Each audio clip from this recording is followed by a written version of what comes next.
Subtracting 4-digit numbers without regrouping. Subtraction of 4-digit numbers is similar to the subtraction of 3-digit numbers. Let us take an example. Example, subtract 2,785 from 4,896. Solution. Arrange the numbers in columns as shown.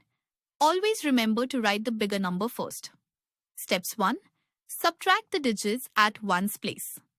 6 ones minus 5 ones equals 1 1. Write 1 under the ones column. Steps 2. Subtract the digits at tens place. 9 tens minus 8 tens equals 1 10. Write 1 under the tens column. Steps 3. Subtract the digit at hundreds place. 8 hundreds minus 7 hundreds equals 100. Write 1 under the hundreds column. Steps 4. Subtract the digits at thousands place.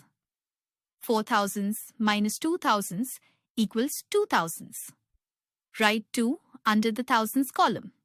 Thus, 4,896 minus 2,785 equals 2,111.